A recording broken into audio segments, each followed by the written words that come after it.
Hello, and welcome to episode 30 of the Create If Writing podcast.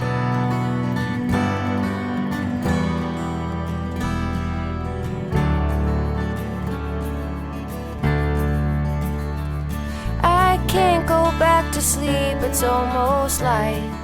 Welcome to episode 30 of the Create If Writing podcast. And if you're listening through the feed and you're a subscriber, you're kind of probably wondering why you're getting 2 episodes in 1 week, because I actually released episode 29 on Wednesday and it is now Friday and I'm releasing episode 30. What gives? I'm a once a week podcast.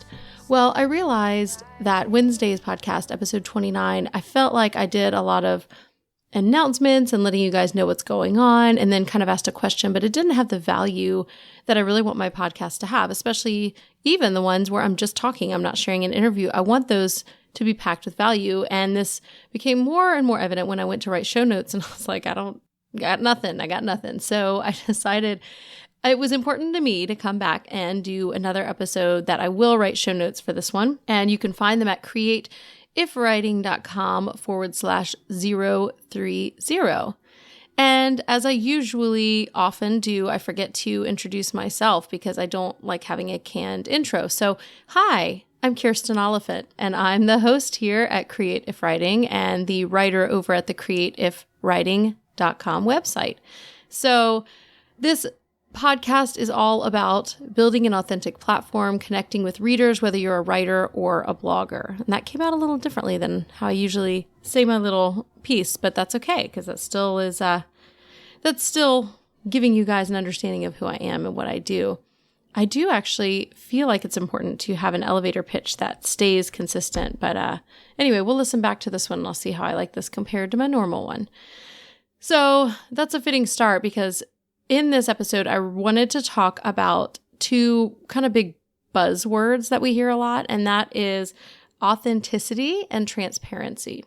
And there's a couple of reasons that I want to talk about these. There are a few things that happened this week that I'm going to mention that sort of made me want to talk about this in a podcast. And I'm also going to do a Periscope later today. If you're not already following me on Periscope, I'm Kiki Mojo, which is my roller derby name and is pretty much my social media handle everywhere you can find me, except for Facebook, because somebody had that as a page. What crazy person already had that? Actually, I think it was me. I think it was my roller derby page. So that's great to figure out as I'm recording this right now. I'm keeping it honest today. I'm keeping it authentic. So as an illustration for what I want to talk about. Okay, so you guys have doubtless, if you're online, you've heard these words, and I want to talk about them because they're mentioned everywhere. People just say that it's important to be transparent, to be authentic, and what does that actually mean? So really, kind of the overarching theme is honesty, and what does that look like online? So I'm going to share with you a little bit of background about me. So my dad has always said about me that I'm too honest. And he's right in a lot of ways. And there are ways that I'm not super upfront. Like if I don't know you very well and we just meet, like sometimes I am a little bit more polite and agreeable than I would be honest. And once I get a little bit more comfortable in a situation, I think people would say that I'm honest to a fault. And the reason that my dad always says I'm too honest is that whenever I had to have interviews for things or, filled out, I remember college applications too, you kind of know what they want you to say when you write essays and stuff. And I didn't like giving them, like, especially if I could tell what they wanted me to say, I would say whatever I felt like was really honest. And often that meant I didn't get a certain scholarship or, job or whatever it was. So 2 examples of this that I wanted to share that are kind of important as I move into discussing how this affects us online. The first is I actually did have an interview for a college, a Christian college, a very small Christian college I was considering going to when I was, my senior in high school. And I didn't know that I wanted to go to a Christian college. I didn't know that I didn't, but, we went up and I won some scholarship because it was, a bunch of money, more money than we had per year for tuition. And so I won a partial scholarship from grades. Yay grades. And then I was nominated to win a full ride. And you had to go up, there were probably like 20 people that were nominated for this. And they gave a few, I don't know how many they gave.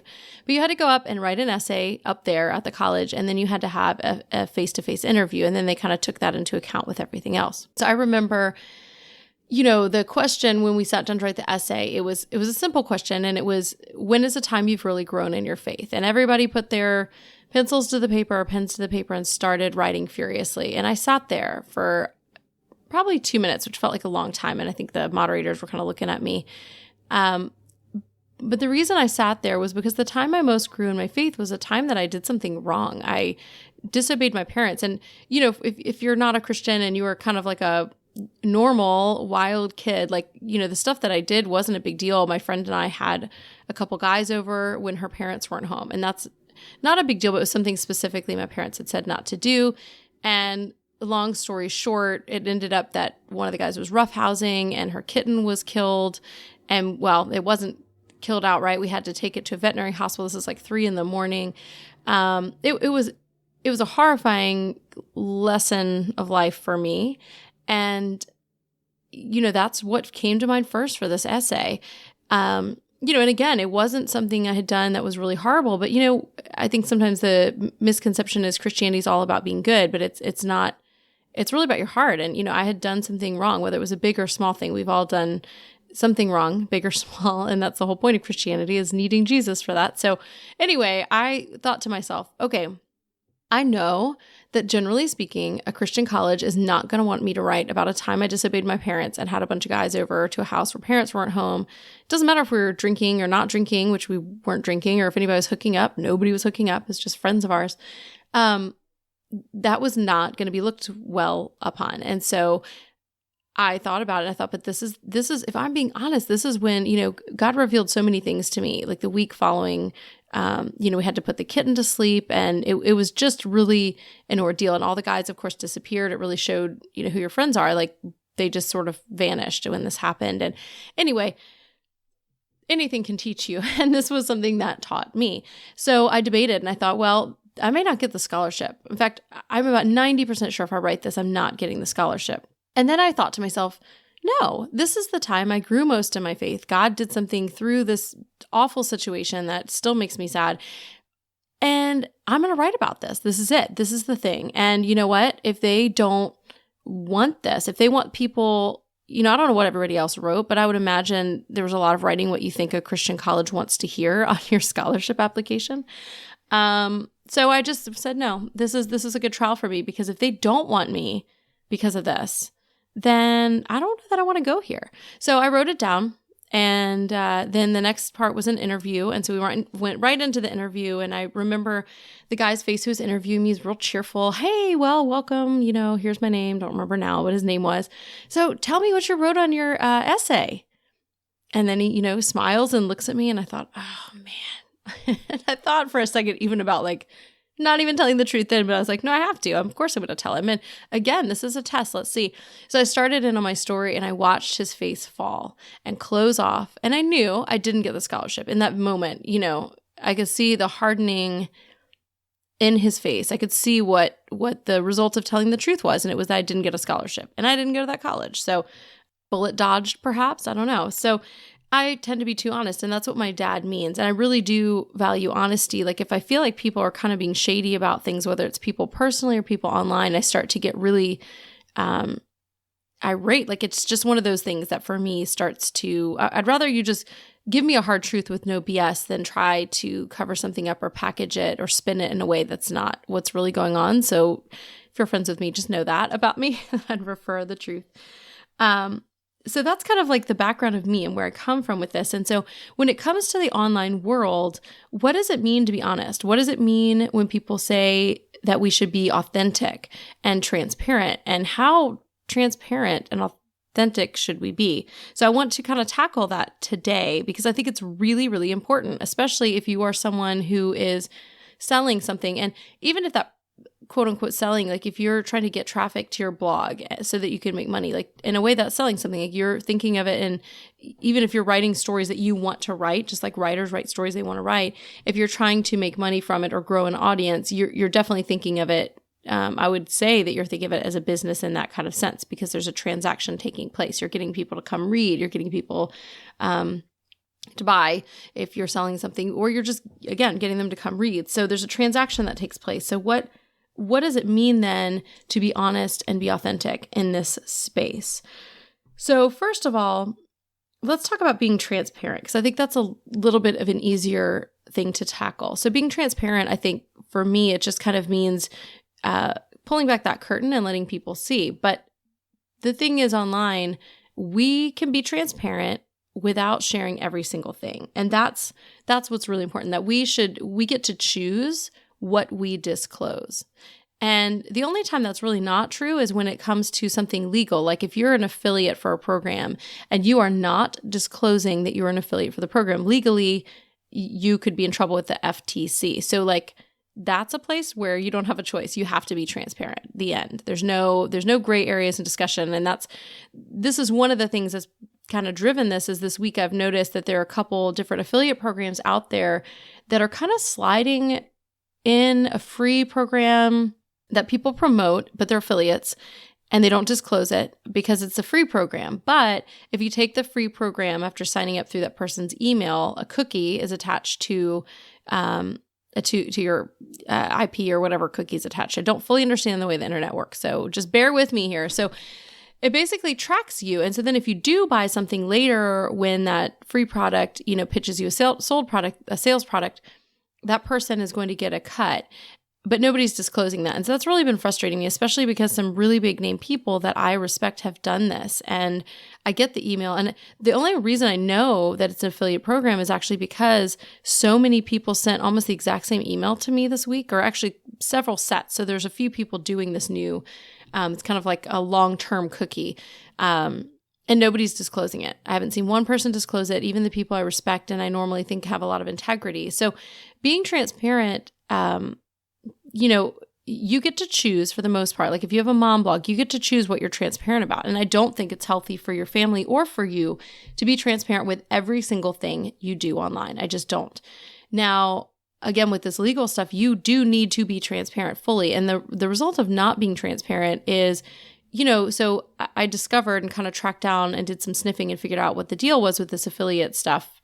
I actually figured it out because I was invited to be an affiliate for something like this. And realized how it worked when the affiliate program was laid out. I was like, that's what everyone's doing. So for me, that took away a lot of integrity from people that I trusted. And, it tarnished a little bit the way that I think about them, because it shouldn't be a big deal. I'm not going to buy the product anyway. However, knowing that they didn't disclose that when it's a legal thing, and I know they're big enough that they know that, I just don't like it. So I think that we need to be transparent. You need to choose what works for you. What's a healthy level of transparency for you, except where it's legal. Because if you are not transparent in those places that you need to be, like no one's going to fault you if you don't share every flaw you have. Now, however, if you write a post about a particular flaw somebody else has and you also have that flaw, again, that's not being transparent. And that's the kind that's going to come back and bite you. So, this week I wrote a post, and this will kind of tie into being authentic, but I wrote a post about how I'm sick of all the 5-step formulas that people are selling. And I'm really not a formula person. I think most things are not one size fits all. Math has formulas and that's about it. So there are technical things that are kind of one way, like here's how you set up a webinar, but a lot of people are selling like, here's how you have your 6-figure webinar launch or book launch or course launch or whatever. And, I launched a course this week and I'm really hoping that my creative profitability course, that I have not mistakenly sold that in any way like that. Because being transparent, I think, you're choosing what to share and how much to share. I don't know. I think it runs that line. You start to run that line and you blur it and you start to lose your integrity when you're promising something you can't deliver. And so that's where I kind of want to move into this authentic idea. So when I wrote that post, I wrote about, hating the 5-step formulas because formulas don't work. And even if they start to work, everybody does them and then they don't work anymore because everybody's doing them. And then I gave some reasons why you can still learn if you happen to buy a course or somebody's selling a formula, or even I go to webinars where they sell that crap and I go to them and I take what I can and apply it in my own way. And that's what I think you should do. Forget that people are selling it as a formula and take it as a, one guide to how something worked for somebody and then try it yourself for you and your audience. So I wrote this post and I had somebody kind of, I wrote at the end of the post, like I have to say, I have a I'm selling a course. And so I have to say that because I can't write this kind of post without saying I have a course and I hope I don't do this. And if I do, please come find me and punch me in the face. I think that's actually what I wrote in the post. And I had somebody kind of get annoyed by it. And the way that I think I'd worded it the first time, which was a little different than what I just said, I think she was right. And so I went back and changed that because I want to be authentic. I don't want to try to sell a formula. If I'm selling a course, I want to sell it for what it is, even if that means I make less sales, because you know what? People will buy. They will buy more if you guarantee them, here's how you're going to make a 5-figure whatever, a 6-figure whatever. This is what it takes to do this. Do I believe my course can help you successfully launch a course and a webinar and an ebook and use your email list? Absolutely. I really believe it. However, I'm not going to overpromise you what I can't deliver because there's so many factors involved. So now being authentic, which is kind of what I'm bridging into now, being authentic is, I think it's when you're being true to yourself. But the reality is, if you're online, what that means, it's not your full self, right? Like you're not able to show every single facet of who you are on Twitter. It's just not even possible. You're not even able to do that on your blog, which is more long form content. You are creating, in essence, a persona online. Everybody is. I mean, that's just what it is, whether you're intentionally doing it or not. I think it is better if you're doing it intentionally and asking yourself, what is my persona? How much of myself, going back to transparency, how much of myself am I going to reveal? And it doesn't mean creating a persona for yourself online does not mean you're being inauthentic. It means you are curating what parts of yourself other people get to see and get to experience. It's kind of how you're creating your brand. Like, this is the vibe that I have. And this is the kind of stuff I talk about. This is how I talk about it. This is how I sell to people. This is how I don't sell to people. This is how I share my stories. This is what I share for my stories. All of those things are kind of constructing that persona of who you are. You are not your real self online. As honest as you are not your real self online. You can't be. It's almost like trying to, make a 3D person in a drawing. It's a 2-dimensional thing. It can't possibly encompass everything. And so it's not that you're being inauthentic, but you are curating and choosing and constructing the persona, the authentic persona. It should be authentic that people see online. Now, where this fails is when people construct a persona intentionally that is so far removed from who they actually are that it crashes and then it burns. And so, in an episode I recorded for the Business to Blogger podcast, an interview with Jason Merrill, who is known as Sergeant Merrill on YouTube, he talked about Tiger Woods as an example and how he burned all of his chances to do anything with sponsors in the future because he sold himself kind of as a brand. His persona was this sweet family man. And then when all of the things came undone and all the lies and his whole, all of his issues came to light, he had ruined that image. He had shown people that he was a liar, and it's very hard to recover from that. So, Jason Merrill, his point in the interview was that, if Tiger Woods had come out as the bad boy and that was his persona, then he would have gotten deals. He wouldn't have gotten the same deals necessarily, but he would have been the bad boy of golf, and that would have been fine. The problem was that he lied. The problem was that he constructed a persona that was so far removed from this secret life that couldn't stay secret that when the truth came to light, he looked like a liar. No one could trust him anymore.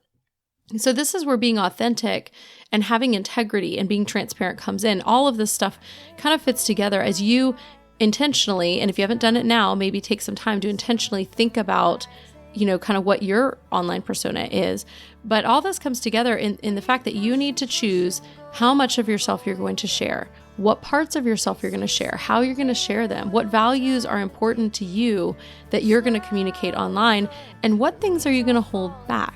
And you absolutely can hold things back and still be transparent. You can absolutely hold things back and still be authentic, but you do have to be authentic and transparent with those things you choose to share. So I hope that makes sense. This is just, there are a couple different places this has come in this week, and I just really felt like it was important to record another episode, maybe to give you some more food for thought and something that I could actually write show notes on, unlike episode 29. But I want to leave you with this thought. You need to be honest. But being honest, it does not mean that you tell every single truth. Being honest means that you're not telling lies. You're not telling untruths. But being honest doesn't mean you share every truth. So it's really important in this online world to consider what you share and how you share it. So I want to leave you guys with that, and I hope that this is encouraging. I hope that it makes you think. I hope that if you are an affiliate or doing something that is legally required to disclose, please disclose that so that you don't lose your integrity with your people.